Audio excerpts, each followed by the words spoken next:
Sean bienvenidos todos esta mañana. Quiero terminar esta serie de enseñanzas que hemos estado dando con respecto a la educación de nuestros hijos. Yo comencé hace 3 domingos hablando sobre el tema educando en las sendas antiguas. Para las personas que se están añadiendo y no saben por qué hoy es la culminación de este mensaje. Y tomamos como referencia bíblica cuando Dios le habló al profeta Jeremías en el capítulo 6, verso 16, donde le dijo: deténganse, gracias Agustín, deténganse, párense en los caminos y miren y pregunten por las sendas antiguas, ¿cuál es el buen camino? ¿Y por qué Dios nos dice que nos detengamos y miremos cuál es el buen camino? No nos dice para que seamos solamente simples observadores, sino que dice para que anden por Él y hallen descanso para vuestras almas. Entonces, tomamos como referencia eso y hablamos que hay 2 maneras, hemos estado explicando en estos domingos anteriores, hay 2 maneras de educar, ¿verdad?, a nuestros hijos. La primera manera tiene que ver con relación a la sabiduría humana. Y que esta sabiduría humana, esta enseñanza, esta educación humana está basada siempre en los temores. ¿Qué va a ser de mis hijos en el futuro? ¿Qué va a suceder con ellos? ¿Quiénes serán en el futuro? ¿Verdad? Y hablamos y aclaramos mucho esto. Y la segunda manera es escoger, ¿verdad? Escoger para nuestros hijos lo que Dios ha determinado para ellos. Porque hemos explicado que cada uno de nosotros hemos venido a este mundo con un propósito de Dios. Y si hemos venido con un propósito, nacimos con un propósito de Dios, significa que Dios tiene planes de bien para cada uno de nosotros, para nuestros hijos. Entonces, nos toca a nosotros como padres determinar qué tipo de educación le queremos dar a nuestros hijos. ¿Los caminos de Dios o los caminos del mundo? Ahora, yo le estoy diciendo, y no me malentienda, que es malo que los chicos estudien. No, al contrario, ellos tienen que prepararse, tienen que educarse, tienen que estudiar, tienen que ser profesionales, deben serlo. Entonces no es opcional, eso deben, pero hermanos, que su preparación, sus conocimientos intelectuales no sean, hermanos, su identidad. Su identidad, que sean hijos de Dios y que a través de sus profesiones, a través de sus oficios, a través de su carrera, glorifiquen al Dios que les dio la habilidad para hacer ese tipo de profesión. Bendito sea el Señor. Ese fue el mensaje que luego estuvimos hablando, que una de las maneras de poder preparar a nuestros hijos en la educación de Dios es cuando tomamos como relación el patrón, la paternidad de Dios con nosotros. ¿Cuántos saben que tenemos un Dios que es nuestro Padre y que nos ama demasiado? Entonces, cuando nosotros tomamos la paternidad divina y estudiamos la paternidad divina a la luz de la palabra, podemos ver, hermanos, claramente que eso nos da la capacidad para que nosotros como padres podamos relacionarnos y poder desarrollar una educación espiritual en nuestros hijos. Y el mejor ejemplo nos lo dio Jesús, ¿verdad? La relación que él tenía con su Padre era una relación tan fluida, una relación tan estrecha, tan armoniosa, padre-hijo, hijo-padre. El Padre dice: este es mi Hijo amado. Y Jesús en el Evangelio de San Juan capítulo 17, cuando ora, dijo: Padre, yo te he glorificado a ti como tú me has glorificado a mí. Una relación tan estrecha entre padre e hijo. Entonces, cuando aprendemos a ver esa paternidad, wow, vamos a ver cómo Dios y su Espíritu Santo nos da la capacidad para poder educar e instruir a nuestros hijos en el temor de Dios. El domingo pasado dimos un ejemplo del sacerdote Zacarías y su esposa Elizabeth. Ellos educaron a un hijo llamado Juan, que lo tuvieron a avanzada edad, ¿verdad? Y lo prepararon para que este chico, este niño, este joven, ya adulto, desarrolle un ministerio glorioso aquí en la tierra. ¿Cuál fue el ministerio que Juan desarrolló? 3 cosas. importantes, los hemos estudiado el domingo pasado. Número uno, que él vendría con el espíritu del profeta Elías. ¿Para qué? Para hacer volver el corazón de los padres hacia los hijos y el corazón de los hijos hacia los padres. ¿Para qué más? Él venía con el propósito de preparar al pueblo de Israel para que se arrepientan de su condición de vida. Y otro propósito era prepararle, dejarle expedito el camino para la manifestación de nuestro glorioso Mesías. 3 cosas importantes que Dios había determinado para el hijo de Zacarías y Elizabeth, llamado Juan el Bautista. Entonces hemos visto allí, hermanos, el domingo pasado vimos todo lo que tiene que ver 3 aspectos. El primer periodo, el periodo profético, todo el proceso de ese periodo, ¿verdad?, de la preparación para que la profecía se cumpliera, lo que Dios había determinado y había dicho de Juan se cumpliera. Y ese trabajo, ¿quiénes lo hicieron? Sus padres. Sus padres hicieron ese trabajo. Entonces, primero vimos el anunciamiento de Juan, luego vimos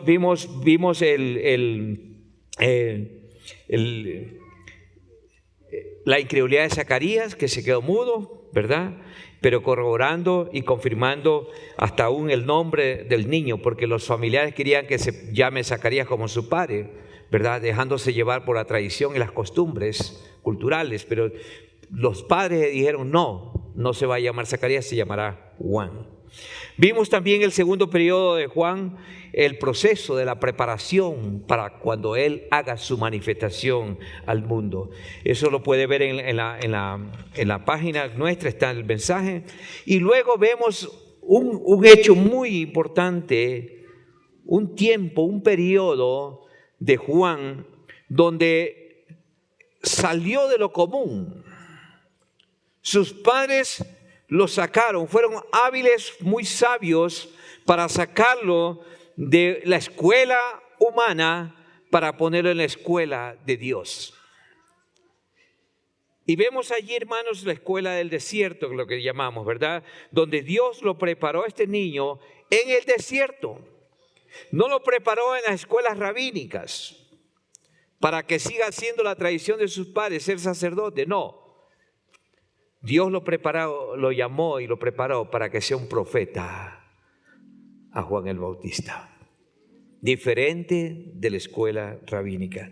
Entonces, hermanos, hoy quiero terminar diciendo esto. Quiero terminar este proceso, que Juan fue educado según el llamado y el propósito que Dios tenía para este niño. Aquí vemos, hermanos, en el libro de Lucas, capítulo 1, vemos claramente, allí en el verso 26 se anuncia el nacimiento de Jesús, luego viene María Elizabeth, pero vemos en el 57 el nacimiento de Juan el Bautista. No vamos a leer todos los versículos, pero cuando ya el niño nace, vemos que su padre profetiza sobre el niño. Quiero llevarlos al verso 76. Ahí está la profecía desde el verso 67 en adelante, pero veamos un ratito el verso 76. Mire lo que dice su padre Zacarías. Dice que fue lleno del Espíritu Santo y profetizó, dice el verso 67, sobre su hijo. Da la profecía y en el 76 le dice, mire, y tú, niño, profeta del Altísimo serás llamado. Mire, profeta del Altísimo serás llamado, niño. Dice, porque irás delante de la presencia del Señor para preparar sus caminos. Número 1. Número 2, para dar conocimiento de salvación a su pueblo con el propósito de perdón de pecados. Por la entrañable misericordia de nuestro Dios, con que nos visitó desde lo alto la aurora. Para dar luz a los que habitan en tinieblas y en sombra de muerte, para encaminar nuestros pies por caminos de paz. Y el verso 80, mire lo que dice la profecía. Y el niño crecía. Y aquí me llamó la atención esta palabra. y se fortalecía en espíritu. O sea que él estaba creciendo, desarrollándose de una manera gloriosa espiritualmente. Note esto. Y el niño se fortalecía en espíritu. Y aquí vemos su estilo, su escuela. Y estuvo en lugares desiertos hasta el día de su manifestación en Israel. O sea que no fue a la escuela rabínica, se fue al desierto. Y lo interesante de todo esto es que en el desierto él recibe un rema de Dios y comienza su ministerio. Ya lo vamos a ver. Entonces, hermanos, mire lo que dice aquí. Hemos visto en el primer periodo, como vimos, los detalles proféticos del nacimiento de Juan y todo lo que Dios había determinado para él. En el segundo periodo vemos la preparación de Juan, de este niño, para el cumplimiento de lo que Dios tenía para su vida. Y vimos cómo Zacarías el padre tomó el camino más alto.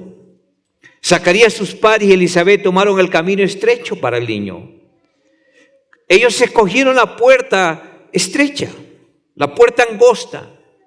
También experimentaron la agonía, el dolor, el quebrantamiento, la burla, la vergüenza de la gente. Hermanos, y también vemos cómo ellos lo matriculan y lo enrolan a su hijo en la escuela del desierto. No lo matricularon y no lo llevaron a la escuela rabínica, donde se preparaban los sacerdotes. Lo llevaron en la escuela del desierto, donde allí Dios personalmente entrenaría a Juan para llegar a ser un hombre poderoso en el espíritu. Hermanos, y con un ministerio, hermanos, glorioso aquí en la tierra. Ahora, es bueno que podamos entender esto. Solo se puede ser poderoso en espíritu cuando se es educado en la escuela de Dios. Repito, solo se puede ser poderoso en espíritu cuando se es educado en la escuela de Dios. Porque hoy la gente se prepara en las escuelas seculares. Y como hemos dicho muchas veces, ¿con qué propósito? Para llenar de conocimiento científico, pero no de Dios. No de Dios. Imagínense por un momentito, pensemos un ratito, metámonos en los zapatos de Zacarías y de Elizabeth. Imagínense usted el ridículo que ellos tuvieron que pasar cuando sus amistades, cuando sus amigos, sus familiares le preguntaban acerca de la educación y la preparación que ellos estaban desarrollando en su hijo. Porque, hermanos queridos, la educación cristiana es ir en contra de la corriente de la educación secular. Entonces vemos ahí, Zacarías y Elizabeth, sus padres, tenían que explicar que en lugar de estar en la prestigiosa y respetable escuela de sacerdotes, su hijo estaba en la escuela de Dios. Su hijo estaba en la escuela del desierto, hermanos. El hijo Juan estaba siendo instruido por Dios y no por los hombres. Su hijo estaba siendo educado por el Espíritu de gracia y no por la religiosidad. No por las normas que el mundo y el sistema le imponía. Su hijo no estaba en la escuela de los hombres, su hijo estaba en la escuela de Dios. Qué interesante, hermanos. Estaba Juan preparándose en la escuela de Dios. Su hijo Juan, mire, a la edad de 30 años, cuando otros jóvenes estaban bien ocupados en su formación y seguridad en su vida, sacando títulos, sacando diplomas en las escuelas rabínicas, Juan, ¿dónde estaba? En el desierto. Juan estaba en el desierto. ¿Y cómo estaba en el desierto? Dice la palabra que él estaba vistiendo piel de camello, en lugar de las vestiduras finas, suaves y elegantes que sus amigos usaban. Mientras otros jóvenes vestían a la moda del momento, Juan estaba vestido con pieles de camello. Mientras en las escuelas comían lo mejor de los sacrificios, Juan comía miel y langostas en lugar de esos deliciosos manjares delicados y suaves del sacerdocio. ¿Sabe qué comía Juan en el desierto? Grillos y pepas de los frutos de los algarrobos. Porque aquí dice que comía langosta, ¿verdad? Eran frutos o pepas de los algarrobos, eran semillas. Y también dice que comía insectos llamados el cocer de 4 patas. Comida judía. Juan no tuvo esposas, no tuvo hijo, no tuvo una casa. Es más, no tuvo una jubilación para retirarse en paz el resto de su vida. Juan no tenía nada de lo que para el mundo es valioso y es precioso, pero tenía lo más importante: a Dios.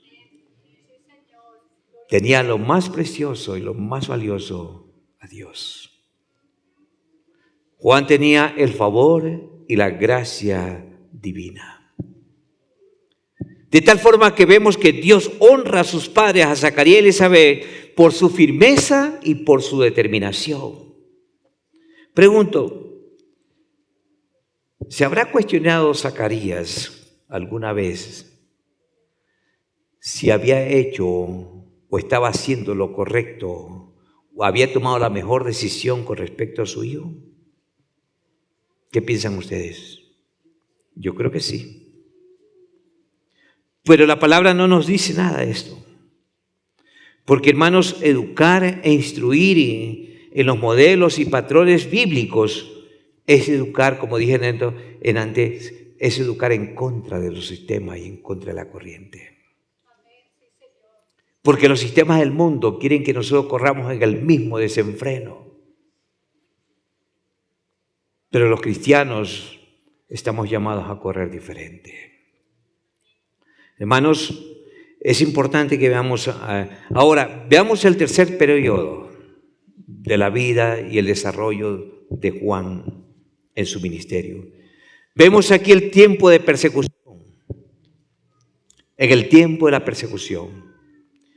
Y vemos que en ese tiempo de persecución es que Juan proclama las verdades de Dios con poder. Dice la palabra que en el tiempo indicado, en el tiempo determinado por Dios para su manifestación, Juan escuchó una palabra rema de Dios y Juan entendió y supo que era la hora de comenzar su ministerio. Ministerio que Dios había determinado, llamado que Dios había determinado para su vida en esta tierra. Y dice la palabra que, ¿cuál era su ministerio? Volver el corazón de la gente hacia Dios, preparar a las multitudes para la venida del Mesías.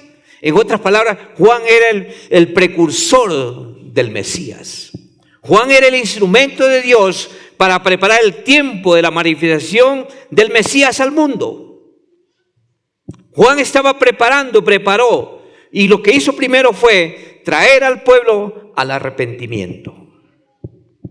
Cuando Jesús hizo su manifestación, Juan estaba bautizando en el río Jordán. Y llegaba gente de todos los lugares arrepentidos. Habían publicanos, habían fariseos, ahí habían soldados, había gente de toda condición buscando a Dios, viniendo a confesar sus pecados y bautizándolos Juan en el río Jordán, arrepentidos. Bendito sea el Señor. Mire lo que dice Lucas capítulo 3, verso 3. Si usted ve el verso 2, vemos que viene una palabra de Dios a Juan. Y en el verso 3 le dice, y él fue obediente al llamado, al rema de Dios. Dice, y él fue, Lucas 3:3, por toda la región contigua al Jordán, predicando el bautismo y el arrepentimiento para perdón de pecados. Verso 4, como está escrito en el libro de las palabras del profeta Isaías, en Isaías 40, verso 3 al 5, usted puede anótelo y puede leer en su casa. Vemos ahí que dice, ¿qué dijo Isaías? Voz del que clama, ¿en dónde? En el desierto. ¿Y quién era que estaba preparado en el desierto? Juan. Entonces, mire, preparad el camino del Señor, le dice. Juan recibe un rema de Dios y le dice, Juan, ¿estás listo? Prepárale el camino para el Mesías. Aleluya. Y en Juan 1:23 dice que vinieron unos fariseos y le preguntaron, ¿y tú quién eres? ¿Quién eres tú? ¿Y qué dijo Juan? Juan respondió, yo soy la voz de uno que clama en el desierto. Dice, volvamos a Lucas 3. Enderezad sus sendas. Verso 5, todo valle se rellenará y se bajará todo monte y collado. Los caminos torcidos serán enderezados. Y los caminos ásperos serán allanados. Y verá toda carne la salvación de Dios. ¿Cuántos se gozan por eso? Qué tremendo mensaje de Juan, oiga. Qué tremendo. Y decía, verso 7, y decía a las multitudes que salían para ser bautizados por él, oh generación de víboras. Mire cómo era el mensaje. Oh generación de víboras. ¿Quién os enseñó a huir de la ira venidera? Verso 8, haced pues frutos dignos de arrepentimiento.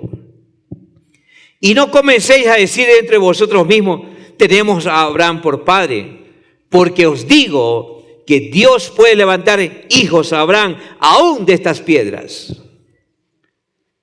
¿Por qué le dice Juan estas expresiones, estas palabras fuertes, ásperas? Porque el corazón del pueblo era duro. Era duro. Dios puede levantar hijos de Abraham aún de estas piedras. Y le dice el verso 9. Y algo más. Y ya también el hacha está puesta a la raíz de los árboles. Por tanto, o les quedan, o se arrepienten, como decía un pastor colombiano, tuki tuki lulú. Por tanto, todo árbol que no da buen fruto se corta y se echa en el fuego. En otras palabras, el mensaje de Dios para el pueblo a través de Juan era el arrepentimiento de su condición de vida. El mensaje de Juan, iglesia amada, era un mensaje poderoso y algo más, sin compromiso con el hombre. ¿Por qué? ¿Por qué es que el mensaje de Juan era así? ¿Por qué es que el mensaje de Juan era en esta connotación? Porque Juan, escúcheme esto, porque Juan era libre de las preocupaciones terrenales, temporales. En otras palabras, Juan, su mensaje era tan fino, tan claro, que no tenía prejuicios. No tenía miedo. Por eso es que debido a la proclamación fuerte y sin miedo, y unido esa proclamación, unido con el poder que viene por causa de un corazón puro e íntegro, Juan tuvo una influencia poderosa en la gente. Mire, Juan tenía autoridad espiritual, porque leímos que el niño crecía en espíritu. Y entonces, pero también tuvo Juan serias confrontaciones. Juan tuvo serios ataques, serias críticas. Juan vivió serias persecuciones que incluso lo llevaron a la muerte. ¿Cómo murió Juan? Decapitado. ¿Quién lo mató? Herodes. Eso puede leerlo en Mateo 14, verso 1 al 12, está ahí toda la historia. Le dijo, tú estás en fornicación a Herodes, porque te le robaste a la esposa de tu hermano. Entonces, mire, hermano, Juan fue entrenado a tornar el corazón de la gente hacia Dios. Lucas 1, verso 16, mire lo que dice, para recalcar lo que estamos hablando, cuál es el llamado de Juan en esta tierra. Hará que muchos de los hijos de Israel se conviertan al Señor, Dios de ellos, e irá delante de él con el espíritu y el poder de Elías para hacer volver los corazones de los padres a los hijos y de los rebeldes a la prudencia de los justos. Y en tercer lugar, como vimos, para preparar al Señor un pueblo bien dispuesto. Ahora, como dije antes, no solo la gente venía a él en el desierto, sino que venía gente de todos lados, de toda condición. Vemos allí publicanos, soldados, gente que venía de todos lados, hermano. Lucas 3:12, mire, Lucas 3:12. Vinieron también unos publicanos, ¿para qué? Arrepentidos para ser bautizados. Y le dijeron, maestro, ¿qué haremos? Verso 13 les dijo, no exijáis más de lo que está ordenado. Porque los publicanos recaudaban impuestos. Y no exijáis más de lo que está ordenado. Y llegan unos soldados también, verso 14, y le dicen, ¿y nosotros qué haremos como soldados? ¿Y qué les dice? No hagáis extorsión. Mire, no calumniéis a nadie, no extorsionen a la gente, conténtense con su salario. O sea, sean honestos, sean íntegros. No estén pidiendo coimas a la gente. Era, hermanos, en síntesis, un mensaje de arrepentimiento, un mensaje de conversión, un mensaje de transformación para todo pecador. Ese fue el mensaje de Juan. Ahora, es interesante notar que ese trabajo de hablarle a la gente, confrontar la condición de la gente, no era de Juan, era responsabilidad de los sacerdotes y los rabinos, pero ellos no cumplieron su misión. Era de suponerse que los sacerdotes eran los llamados, los rabinos, a enseñar a la gente. Ellos eran responsables de hacer que sus corazones se vuelvan a Dios, que la gente dé cuenta de sus pecados, mas sin embargo, vemos que no lo podían hacer. No lo podían hacer, hermanos. Ellos no lo podían hacer. ¿Por qué, pastor? Sencillo, ellos no habían sido entrenados para ser poderosos en espíritu. ¿Se da cuenta la diferencia? Ellos no habían sido entrenados, hermanos, para ser poderosos. Por tanto, ellos no tenían la capacidad ni moral ni espiritual para confrontar el pecado, para que la gente se vuelva a Dios. Ellos no tenían el poder espiritual, pero Juan sí lo tenía. ¿Cuántos se gozan por eso? Porque Juan había sido ungido con ese propósito, con ese llamado divino para proclamar al arrepentimiento a la gente. Ahora, estos hombres, estos sacerdotes y rabinos tampoco habían sido entrenados para buscar la aprobación de Dios solamente, hermanos, sino que tenían ellos temor de la gente, miedo de la gente. Y ese espíritu de temor los llevaba a buscar la aprobación de la gente. Que la gente los acepte, no los rechace. Al contrario, ellos lo que buscaban era ser aprobados por la gente. También ellos habían sido entrenados para mantener la tradición sacerdotal. Mas Juan había sido entrenado para ser poderoso en espíritu y confrontar el pecado y llamar al pecador al arrepentimiento. Hermanos, por eso vimos cómo fue cuando él confrontó a Herodes.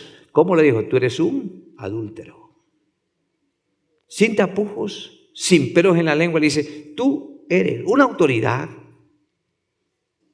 Al rey, tú eres un adúltero. Y vemos lo que pasó, hermanos. Hermanos, ahora pregunto, hermanos. ¿Llamarán nuestros hijos al pecado por su nombre hoy día? ¿Nuestros hijos marcan la diferencia hoy día? ¿Qué es lo común que vemos hoy día? Que los chicos se hacen al grupo para ser aceptados. ¿Llamarán nuestros hijos al pecado por su nombre? ¿Tienen el poder y la autoridad moral? ¿Tienen el carácter de nuestros hijos para decir sí a esto y no a esto? ¿O serán como muchos cristianos que hoy llenan las iglesias, pero que están llenos de temores? ¿Que les da vergüenza mostrar la Biblia? Chicos llenos de inseguridades, que no tienen convicciones firmes cristianas. ¿Serán nuestros hijos así? ¿O serán nuestros hijos los que marcan la diferencia en las aulas escolares?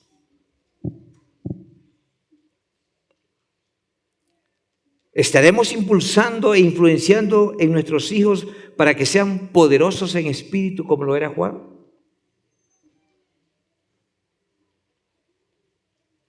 Hoy, yo creo que hoy los chicos están llenos de prejuicios. Se llenan de vergüenzas.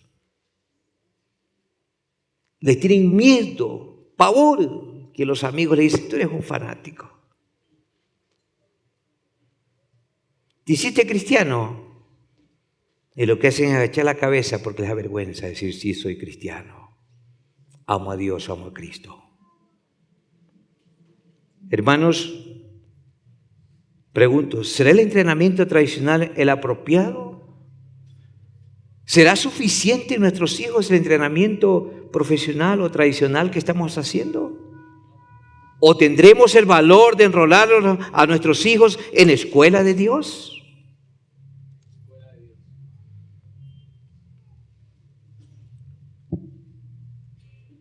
Hermanos, es importante que meditemos en ello, porque ellos, por un lado, se preparan secularmente, pero que sean entrenados y educados en los principios eternos de Dios, para que sean llenos del poder de Cristo.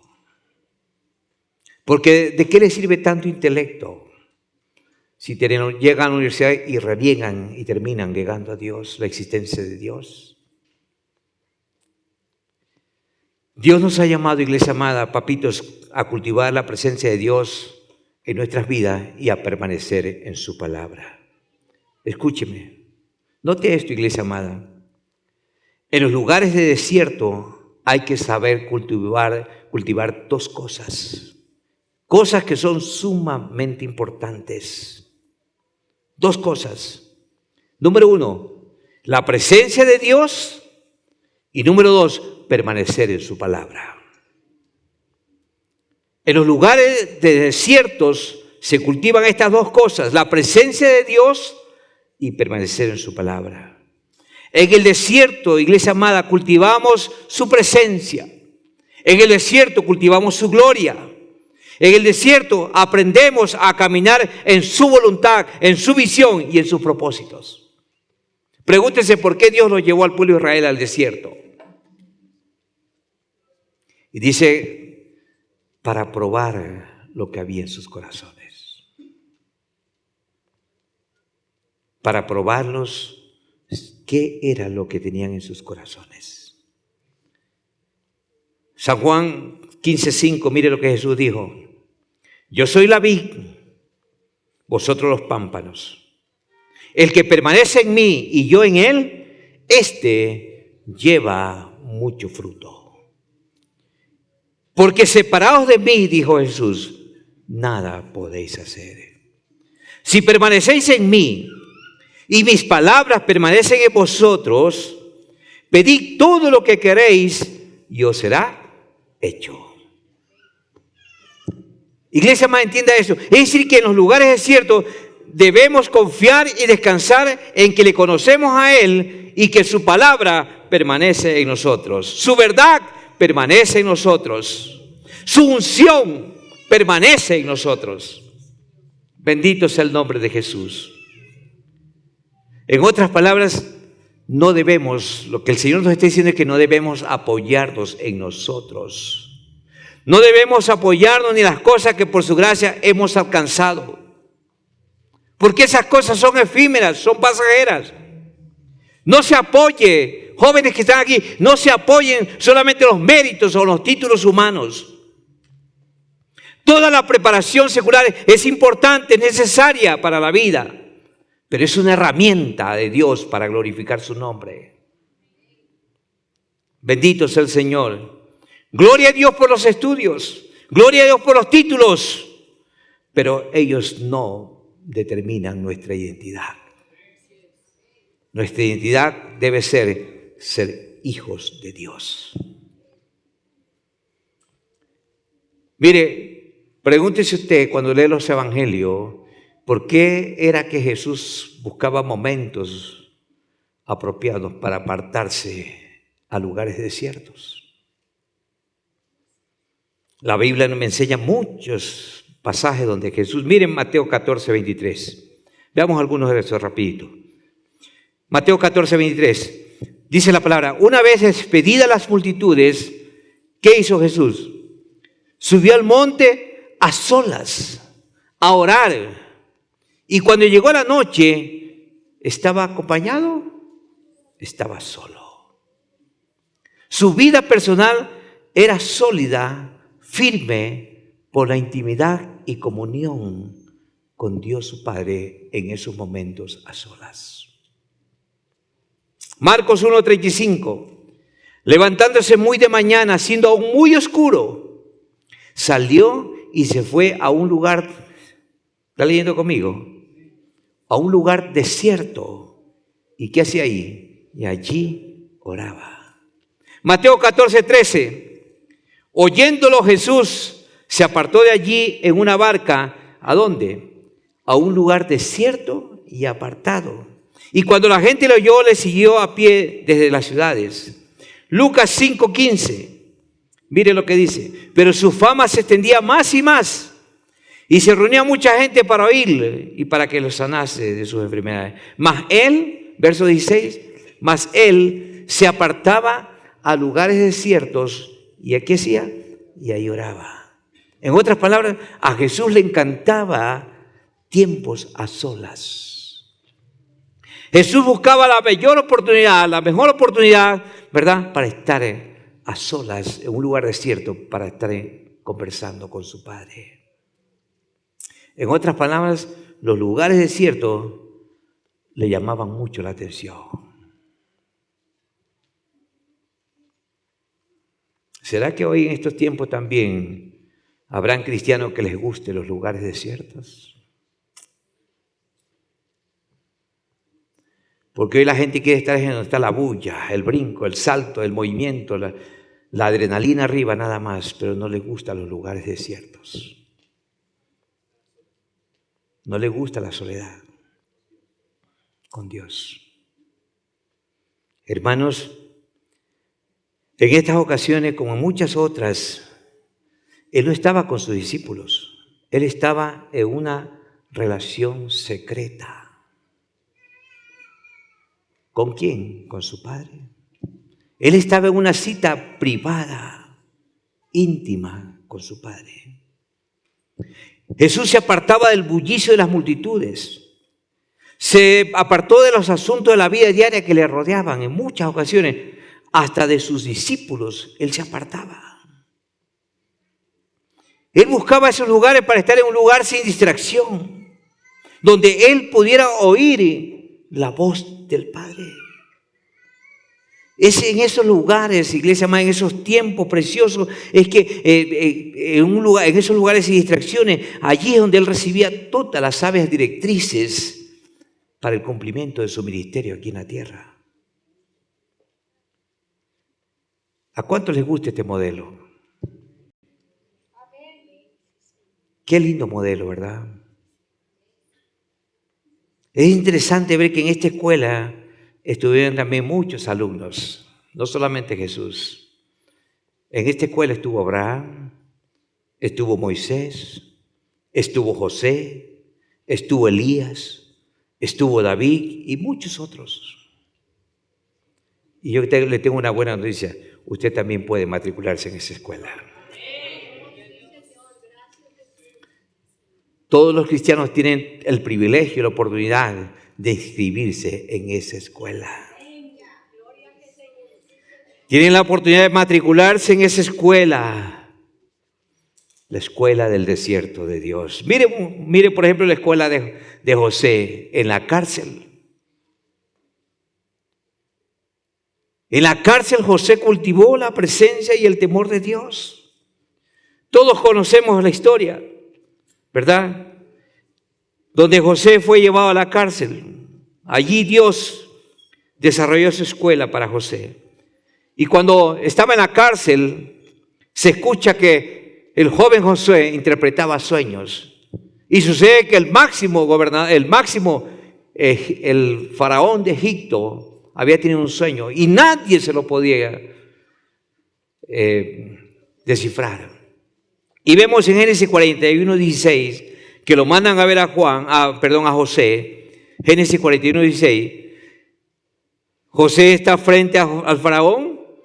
El faraón le dice, mira, he tenido este sueño, no hay nadie que me lo interprete aquí en Egipto. ¿Y qué le responde José? Le responde José al faraón diciendo, mire, no esté en mí. Dios será el que dé respuesta propicia a Faraón. ¿Cómo es que José tenía la respuesta? Por la escuela de Dios se había aprendido a interpretar los sueños. Dice, por tanto, provéase ahora a Faraón de un varón prudente, sabio, y póngalo sobre la tierra de Egipto. Haga esto, Faraón, y ponga gobernadores sobre el país, y quinte, o sea, divida el país de Egipto en 5 partes. Quinte la tierra de Egipto en los 7 años de la abundancia. Y junten toda la provisión de estos buenos años que vienen y recojan el trigo bajo la mano de Faraón para mantenimiento de las ciudades y guárdenlo, le dice. O sea, le da lujo de detalles el sueño. 36. Y esté aquella provisión en depósito para el país, dice. Para el país, para los 7 años de hambre que habrá en la tierra de Egipto. Y el país no perecerá de hambre. Y vemos cómo se le abrieron los ojitos al faraón. Escuchando toda esa sabiduría de José, mire lo que dice, el asunto, verso 37, le pareció bien a Faraón y a sus consejeros. Porque no crea que el faraón estaba solo, estaba con todo el séquito de consejeros. Y dijo Faraón a sus siervos, ¿acaso hallaremos a otro hombre como este en quien esté el Espíritu de Dios?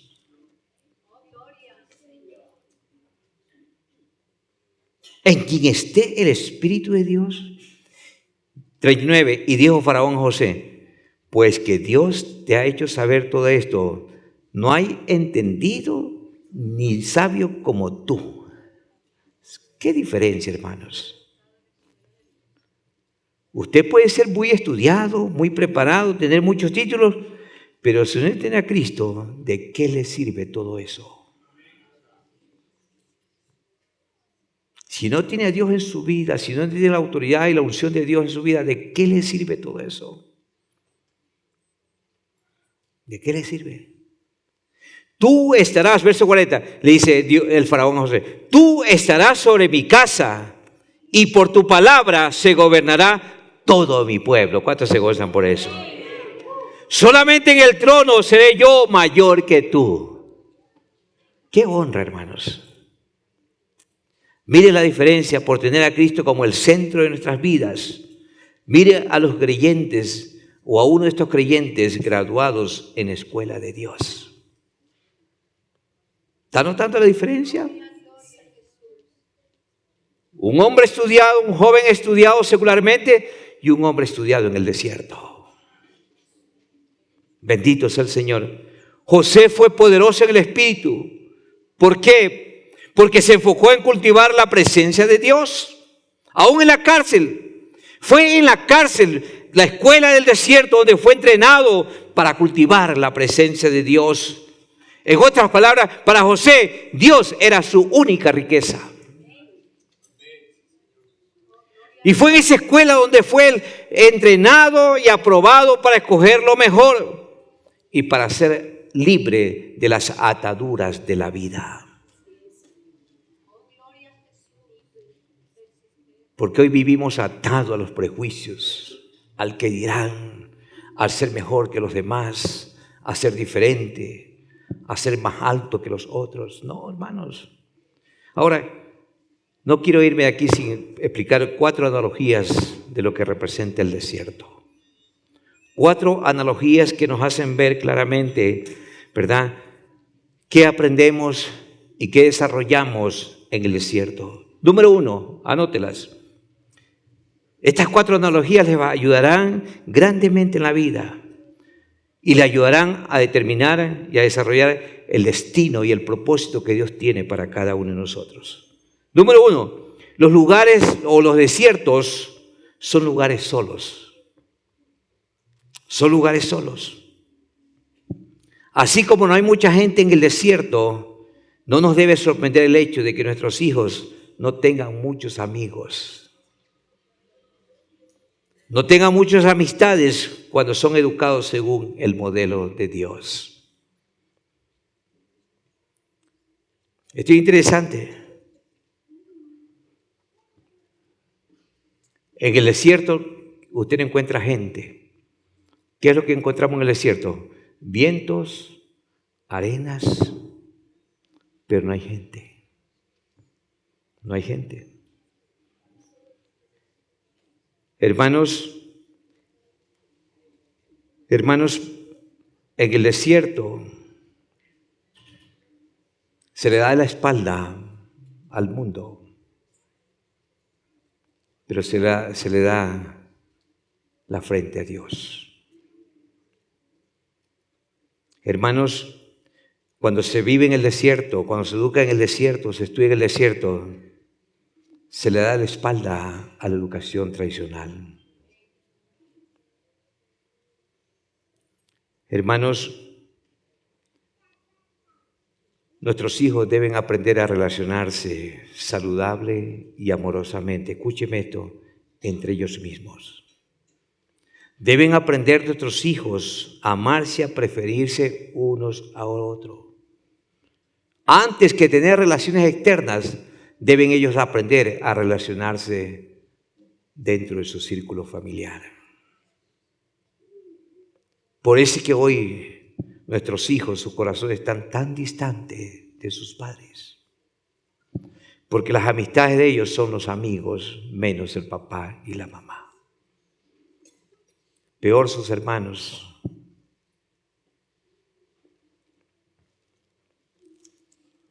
Entonces, los desiertos son lugares solos.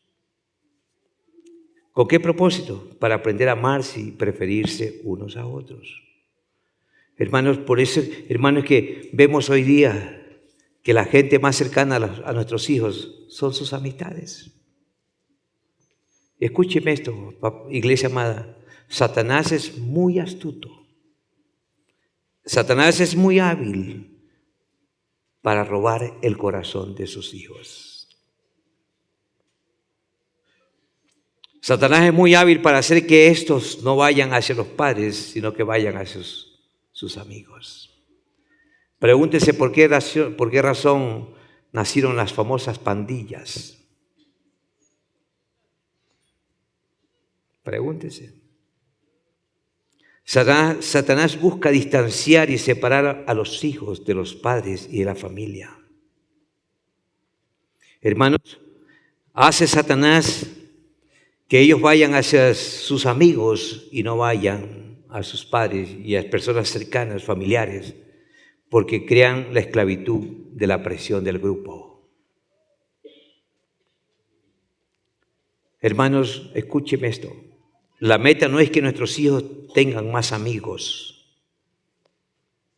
Dios ha diseñado que los mejores amigos de los hijos, ¿quiénes deben ser? Sus padres.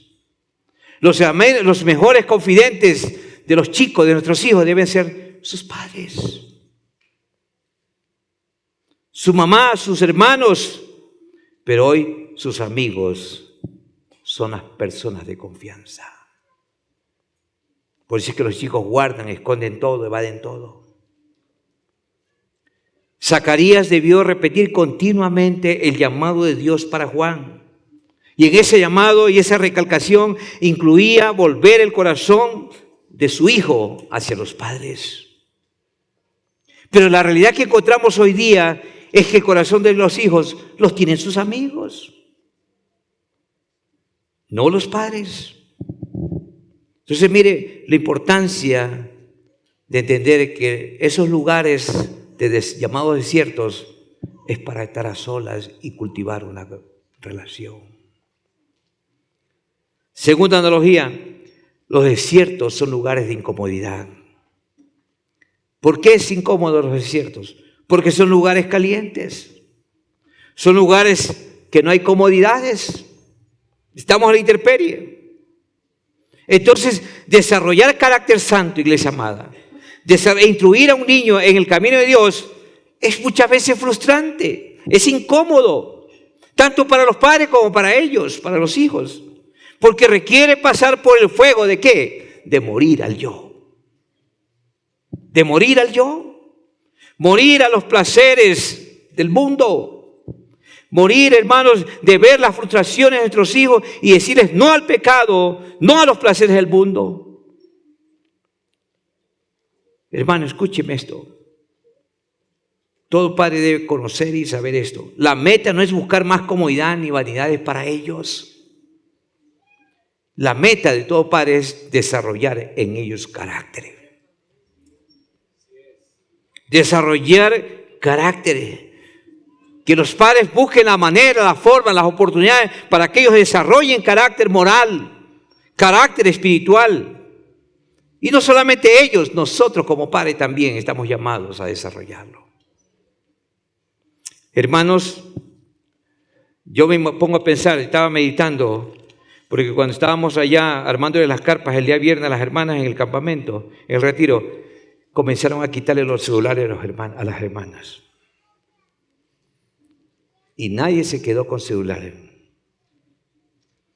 Imagínese usted pasar varias horas sin celulares. ¿Cómo se habrán sentido las hermanas? Porque hoy la tecnología es parte de nuestra existencia. Pero gloria a Dios que mi esposa tomó la decisión de que nada de celulares, todo con Dios, menos tecnología. Así que damos gloria al Señor por eso, ¿verdad? Miren lo que dice Proverbios 23, 17. Proverbios 23, 17.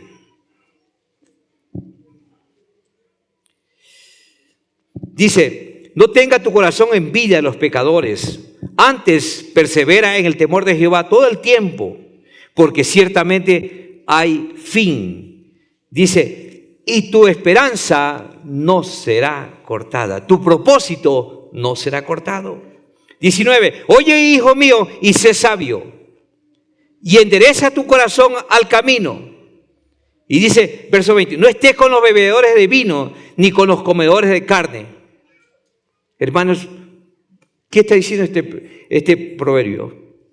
Que hoy los chicos solamente quieren pasar en el entretenimiento, quieren pasar en la diversión, en la bulla, en el ruido, en el brinco, en el movimiento, la inquietud, en el ambiente social. Mire, Juan solo comía miel y langosta. Y su ropa era una piel de camello. ¿Qué significa eso? Incomodidad por dentro. Igual nuestros hijos, iglesia amada, deben ser entrenados a comer solo la palabra de Dios. No solo de pan viven los hijos. Hermanos, pero ¿qué es lo que vemos hoy día? Que a nuestros hijos se les complace con todo tipo de gusto, todo tipo de capricho. ¿Qué es lo que les damos a los chicos para que se queden quietos? Caramelos, celular, dulces, comida chatarra. Y le está haciendo usted como padre un tremendo daño a ese niño. Por eso pregúntese por qué es que hay tantos niños que son obesos y es que a temprana edad están teniendo problemas cardíacos, problemas de obesidad. Tercera analogía, los desiertos desorientan. ¿Y por qué desorientan los desiertos? Porque, hermano, es muy fácil perderse en el desierto. Es fácil que la gente se pierda cuando confía en sus propios sentidos naturales. Es fácil que se pierda cuando sus propias habilidades, hermanos, lo llevan a perderse fácilmente y lo llevarán a dar vuelta y termina deshidratado. Y su vida se llena de caos, confusión, desorientación. Hermanos, escúcheme esto. Las personas en el desierto tienen que aprender a leer las señales ¿de dónde? Del cielo. Es como que usted esté en alta mar y lo deje botado ahí en la embarcación y diga, sálvate si puedes. Tiene que aprender a leer las señales del cielo. ¿Para qué? Para tener luz, para tener guía, dirección. De la misma manera, hermanos queridos, nuestros hijos deben ser entrenados a no confiar en su lógica, no a confiar en sus sentidos naturales, a confiar en los principios absolutos de Dios, en los principios de vida de su palabra, para que ellos sepan tomar decisiones correctas en su vida y no se equivoquen. En otras palabras, dependencia total de Dios. La meta de todo esto no es confiar en su propia autosuficiencia, sino confiar en los recursos de Dios. Proverbios 3:5, ¿qué dice? Apóyate de Jehová con todo tu corazón y no te apoyes en tu propia prudencia. Reconócelo en todos tus caminos y Él, se lo saben de memoria, practíquenlo. Bendito sea el nombre del Señor. Terminamos con la cuarta analogía. Los desiertos son lugares de silencio. Wow. Los desiertos son lugares de silencio. ¿Por qué, pastor? Porque allí no hay distracción, allí no hay inquietud, allí no hay bulla, allí no hay diversión. Los desiertos son lugares de silencio. Y ese silencio espanta a cualquier persona. Iglesia amada, es en el desierto donde se aprende a estar callado. Y cuando usted está callado, tiene la oportunidad y el privilegio de ¿qué? De meditar, de escuchar la voz suave y apacible del Espíritu Santo de Dios. Ahí se aprende, allí se madura. Dios lo llevó, le habló a Elías en el desierto, le habló a Moisés en el desierto, lo llevó a Pablo por 13 años al desierto. Allí les habló Dios. Porque la meta, iglesia amada, escúcheme, ya voy a terminar. La meta en esto no es hablar más, sino escuchar más. Y cuando yo aprendo a escuchar más, aprendemos a obedecer más. Porque el principio es el que más escucha, más obedece. Por eso es que Jesús constantemente se retiraba a esos lugares a solas. ¿Con qué propósito, pastor? Para escuchar al Padre. Para escuchar la voz de Dios, escuchar las directrices del Padre. Hermanos, escúcheme esto. Porque muchas veces, cuando estamos en la bulla, estamos en la agenda, en el ambiente, escuchamos muchas voces. Y las voces nos roban el corazón de nuestros hijos. Y muchas voces les roban sus talentos. les roban sus habilidades, les roban su pureza. Porque la gente dice, para ser integrado al grupo, tienes que fumar. Consume nomás droga. Vamos a tomar. Porque escucha muchas voces. Muchas voces. Muchas voces que están robando el corazón de sus hijos. Los desenfocan del llamado de Dios. Los desenfocan del propósito que Dios ha determinado para sus vidas. Y hermanos queridos, y gran parte de estos son los padres que son responsables de no tener tiempos con Dios para recibir las directrices de cómo manejar ciertas situaciones en sus vidas. ¿Cuántos están entendiendo esto? Yo creo que Zacarías y Elizabeth es un precioso ejemplo de padres. ¿Cuántos quisieran y les gustaría seguir las pisadas de Zacarías y Elizabeth?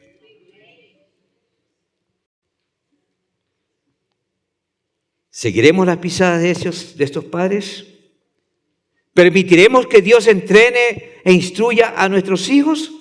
¿O lo haremos nosotros según nuestros valores y nuestros principios, nuestros sistemas culturales, nuestras creencias del mundo? Yo creo que nosotros como padres debemos aprender a pasar por la vergüenza de levantar hijos para Dios. Por el tiempo no vamos a ver, pero si anote 1 Timoteo 4, del 6 al 16, cómo Pablo le da instrucciones a su hijo Timoteo.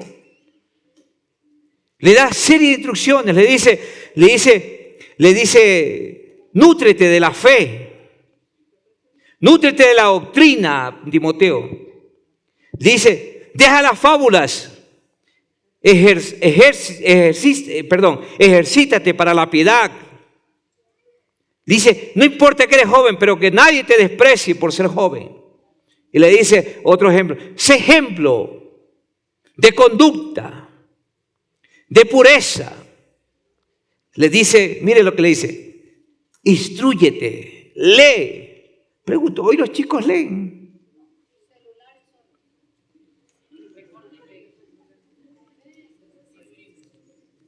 Hemos desarrollado una cultura ignorante en la lectura. A la gente no le gusta leer. Oiga, yo me he encontrado con casos que le preguntan, ¿cuánto es 4 por 4? Y no saben. Bueno, no saben porque de pronto copian en el colegio. Pero qué difícil es aprenderse las tablas en estos tiempos. Hermanos, Pablo le da serias instrucciones. Hermanos, pero bueno, hay mucha gente, escúcheme, con esto termino. Hay mucha gente que no comprende por qué hacemos cosas tan ridículas. O por qué renunciamos o sacrificamos muchas cosas que para ellos, para el mundo, son normales, pero para la iglesia, para el pueblo de Dios, para los cristianos, son anormales. Algunas veces nuestros hijos se sentirán con piel de camello cuando los hacemos vestir de las vestiduras de la justicia de Cristo, del nuevo hombre. Se sienten incómodos, reniegan. Recuerda esto, iglesia amada. Los cambios internos se reflejan con claridad en las actitudes externas. Por eso dije en el domingo anterior, tal es el Padre, tal es el Hijo. Eso van a reflejar, hermano.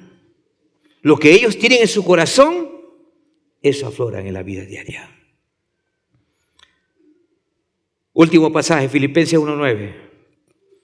Pablo le dijo a los hermanos de Filipos, esto piden oración. Filipenses 1:9. Que vuestro amor abunde aún más y más en ciencia y en todo conocimiento. Que vuestro amor abunde más y más en ciencia y en conocimiento. Para que aprobéis, para que sepas discernir, para que sepas escoger lo mejor. A fin de que seáis sinceros e irreprensibles para el día de Cristo Jesús. llenos de frutos de justicia, que son por medio de Jesucristo para la gloria y alabanza de nuestro Dios. Pregunto, ¿en qué escuela y en qué instrucción usted quiere caminar? ¿Qué instrucción y qué escuela es más importante para educar e instruir a nuestros hijos? ¿Cuál escuela tiene más peso en su corazón?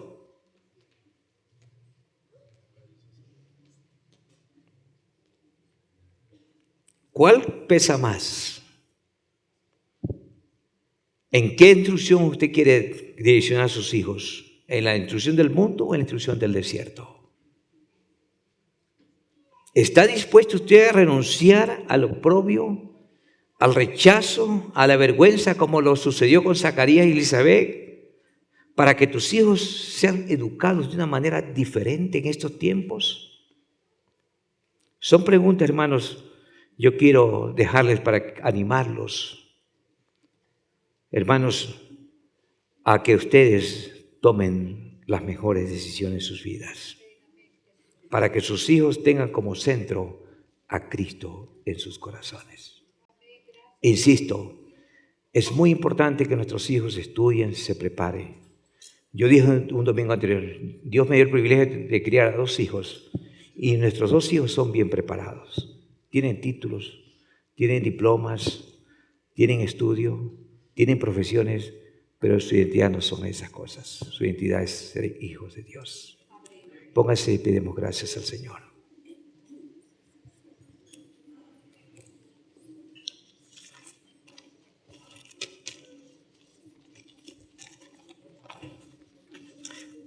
Oremos. Padre, te damos gracias. Gracias, Jesús. Tu palabra, Señor, ha sido muy clara, Dios.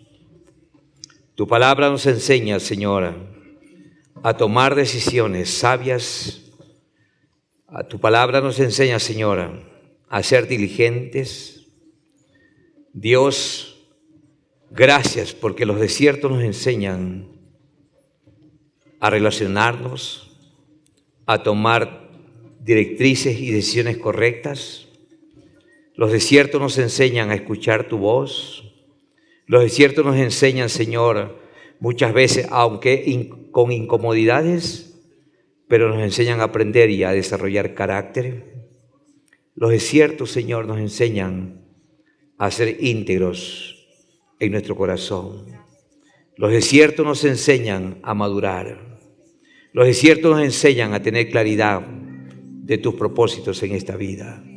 Los desiertos nos enseñan, Señor, a crecer llenos de tu autoridad, de tu unción. Nos enseña a crecer en él espiritualmente. Son los desiertos donde aprendemos a escuchar tus remas.